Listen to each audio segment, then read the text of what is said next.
मुख्यमंत्री आदरणीय अजितदादांच्या दुर्दैवी निधनाच्या नंतर पक्ष ताब्यात घेण्याची अघोरी इच्छाशक्तीच्या पार्श्वभूमीवर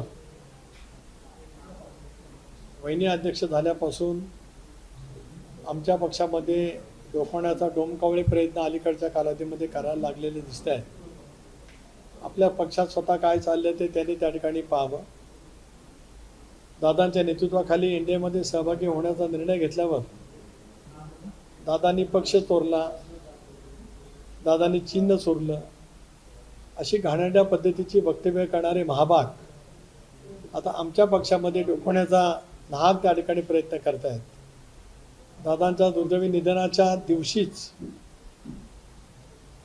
पक्षाच्या विलिनीकरणाच्या चर्चा सुरू करून त्यांना दादांचं कुटुंबीय म्हणजे आमच्या राष्ट्रीय अध्यक्षा उपमुख्यमंत्री सुनेत्रा वहिनी, पार्थ, जय या सगळ्यांनाच अलिप्त ठेवत पक्ष ताब्यात घेण्याची इतकी प्रचंड प्रमाणावरती घाई झालेली होती की त्याच्यामुळे सततची वक्तव्य त्यांच्याकडनं आलेली आपण सर्वांनी मिळून त्या कालावधीमध्ये निश्चितपणाने अनुभवलेली आहेत. वहिनींची विधिमंडळ पक्षनेतेपदी झालेली निवड, उपमुख्यमंत्री म्हणून त्यांनी घेतलेली शपथ, राष्ट्रीय अध्यक्षपदाची जबाबदारी स्वीकारल्याच्या ती सभा या वेळेपासून किंवा सुरुवातीपासूनच ज्या ज्या पद्धतीची वक्तव्य झाली ही आपण निश्चितपणाने पाहतो. प्रचंड द्वेषाची कावीळ दादा कुटुंबियांच्या बद्दल ज्यांची झालेली आहे ते आता आमच्या पक्षाच्याबद्दल एक वेगळी काळजी जशी काय त्यांना पडलेली आहे असंच करण्याचा प्रयत्न करत आहेत. आपण पाहिलं तर देशाचे नेते आदरणीय पवारसाहेब यांनी महाविकास आघाडीच्या आमदारांना परवाच स्नेहभोजन ठेवलं होतं. त्या स्नेहभोजनाला न जाणारे हे महाभाग मग त्यांनी कशावरती बहिष्कार टाकला होता, काय टाकला होता, त्याची उत्तरं काहीतरी त्यांना द्यावी लागतीलच. कारण 10 आमदार असताना 3च आमदार का गेले, पण तो त्यांच्या अंतर्गत प्रश्न आहे. मला त्याच्याबद्दल चिंता असण्याचं काही कारण असू शकत नाही.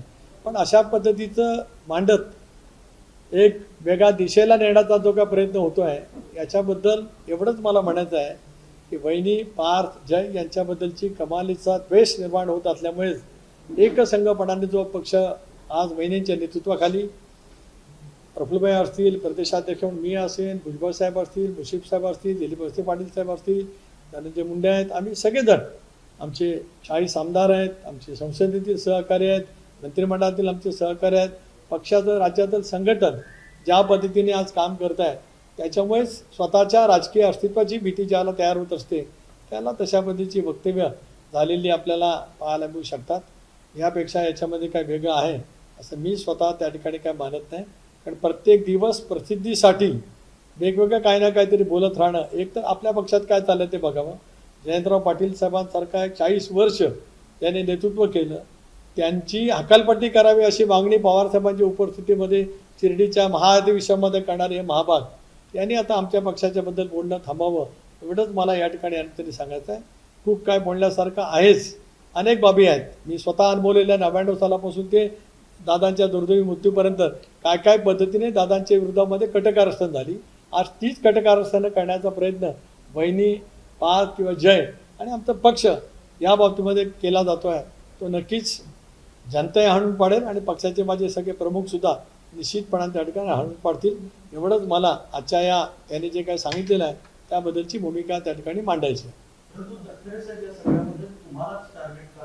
याचं कारण असं आहे की दादा असताना सुद्धा मला टार्गेट अनेक वेळा केलं गेलं. 2009 सालापासून 4 पासून अनेक वेळेला 14 पासून तर ते अधिक वाढत गेलं. कारण सावलीसारखी साथ दादाच्या पाठीमागे आम्ही सर्वांनी केली. स्वाभाविकपणानेच त्यांना जे दादांना त्या कालावधीमध्ये एकंदर दादांची राज्यामध्ये उंचावलेली प्रतिभा आणि दादांना पक्ष संघटनेवरती जे काय पकड मिळवलेली होती त्यांच्या मेहनतीतून, त्यांच्या प्रखर इच्छाशक्तीतून आणि प्रचंड मेहनतीतून त्यामध्ये आमचा सहभाग असल्यामुळेच आम्हाला टार्गेट करणं स्वाभाविक आहे. त्याच्यामुळे मला काय त्याच्याशी काही नवल वाटतच नाही. कारण हा निर्णयसुद्धा ज्यावेळेला आम्ही घेतला एनडीएमध्ये सहभागी होण्याचा त्यावेळेला आम्ही सगळेजण होतो. स्वाभाविकपणाने आज विलिनीकरणाच्या बाबतीमध्ये सुद्धा त्यांना तेच वाटत होतं. मी आज एवढंच त्यांना सांगतो आहे की दादांचं शव म्हणजे अपघात झाल्याच्या नंतर विमानाचा हॉस्पिटलला शव आलं, त्याच्यानंतर पोस्टमॉर्टम झालं, तिथपासून काय काय घडलं आहे या सगळ्याची माहिती माझ्याकडे आहे. कृपा करा आणि थांबा, नाहीतर मला स्पष्ट काय बाबा पुढच्या कालावधीमध्ये सांगावे लागतील. काय कटकारस्थानं तुम्ही वहिनी, पार्थ आणि जयच्या विरोधामध्ये करत होतात याची इत्तमभूत माहिती आमच्या सर्वांच्याकडे आहे. थांबा जरा, कारण शेवटी एक सुसंस्कृत विचाराच्या माध्यमातून आपल्याला पुढे वाटचाल त्या ठिकाणी करायची. नाही, ज्याला असेल त्यांनी समजून घ्या. मला याच्यापेक्षा काय अधिक हे कसं आहे की काळाच्या ओघात जनतेला त्यांचं स्थान काय माहिती आहे. मध्ये एक फार मोठा एक दौरा त्याने काढला होता संबंध महाराष्ट्रभर. 50 माणसंसुद्धा नाही जमली. इतका प्रचंड खर्च करून, प्रसिद्धी करून इतका मोठा काहीतरी दौरा काढण्याचा अभिनय. आमचा एखादा युवकचा जिल्हाध्यक्ष गेला तर अनेक माणसं जमू शकतात, इतकी आमची ताकदवान कार्यकर्ते. तर त्यांनी इतका गाजावाजा करत, प्रचंड खर्च करत जो काय दौरा काढला तो फ्लॉप शो झाला. अनेक बाबतीमध्ये झाले. त्याच्यामुळे अस्वस्थ मनं आहेत. त्या अस्वस्थ मनातून असं काही ना काहीतरी कावीळ झाल्यासारखं वक्तव्य करण्याचा प्रयत्न केला जातोय, तो होत आहे. धन्यवाद.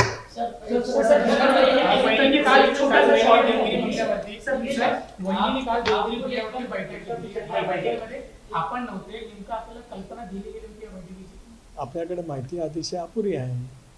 मला माहिती होती. मी संध्याकाळी मी बैठकीला उपस्थित होतो. मी बैठकीला संबोधित केलं आहे.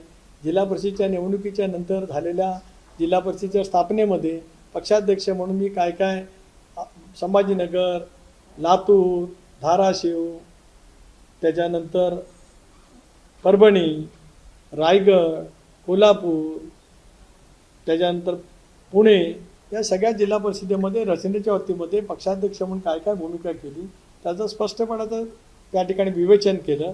आत्ता जे काही आरक्षणाचं, महिला आरक्षणाचा निर्णय घेतला जाणार आहे त्याबद्दल NDAची बैठक देशाचे कणखर नेते अमितभाई शाह यांनी जी काय बोलवली होती त्याच्याबद्दल सुद्धा माहिती दिली की किती मतदारसंघ वाढणार आहेत, महिलांचं आरक्षण काय पद्धतीने पडणार आहे, डिलिमिटेशन कमिशन नेमलं जाणार आहे, SIRच्या बाबतीमध्ये नेमकं पक्ष म्हणून आपल्याला काय काम करायचं आहे याची विस्तृतपणाने माहिती कालच्या बैठकीमध्ये त्या ठिकाणी दिली.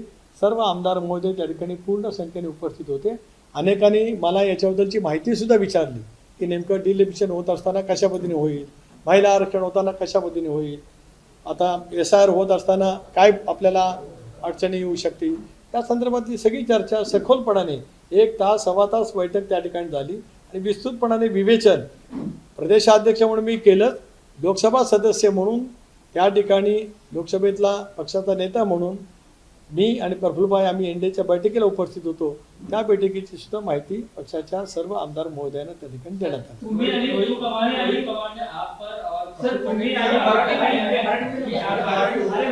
नाही, हो गया. पार्टी को हाईजैक करने की कोशिश आप दोनों ने की और सुमित्रा पवार को भी आप दोनों से सचेत रहने की नसीहत दी है रोहित पवार ने. दादा का दुर्दैवी निधन होने के बाद जिस तरह से पार्टी का कब्जा लेने का वो सारे मेहनत करते थे और आज वहिनी, पार्थ, जय उनके पीछे राष्ट्रवादी कांग्रेस पार्टी पूरी ताकत से खड़ी है. उनका जो मनसूबा था कि पार्टी हाईजैक वो करे, आपने देखा होगा दादा के इंसिडेंट्स के दिन ही पार्टी की मर्जर की बातें उनके सारे सीनियर लीडर ने उस टाइम की थी. वहाँ पे बारामती में की थी. जब उनको वो नहीं हो पाया, इसके लिए वो अभी राष्ट्रवादी कांग्रेस पार्टी पर वो अपने बयान दे रहे हैं. इसके आगे इसके बारे में मैं कुछ बोलना नहीं चाहता. धन्यवाद.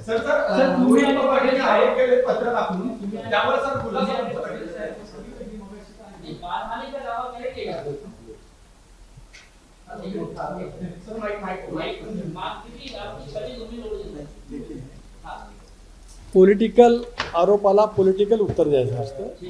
मी राजकीय कार्यकर्ता 41 वर्षापासूनचा. स्वर्गीय वसंतदादा पाटील साहेबांनी मला विधानसभेची उमेदवारी 1985 साली दिली. वो तब जन्म नहीं थे, तब से मैं राजनीति में हूँ. पॉलिटिकल जो कुछ बातें आती हैं तब हम पॉलिटिकल उसके जवाब दे देंगे और हमने दिया है. लोकसभा चुनाव में हम कम राज्य में खाली मैं अकेला चुन के आया, लेकिन उसके बाद 41 हमारे विधायक चुन के आए. ये तो पॉलिटिकल जवाब ही है, वो तो सही है.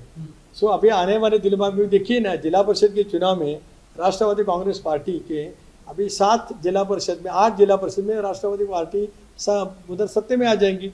मराठवाड़ा के 4 ही जिलों में, रायगढ़ में भी हैं, कोल्हापुर में भी हैं, पुणे में भी हैं, राष्ट्रवादी कांग्रेस पार्टी सांगली में भी आ जाएंगी। तो राष्ट्रवादी कांग्रेस पार्टी की ताकत जब बढ़ती है तब ऐसे लोग कुछ ना कुछ बातें करते हैं। धन्यवाद।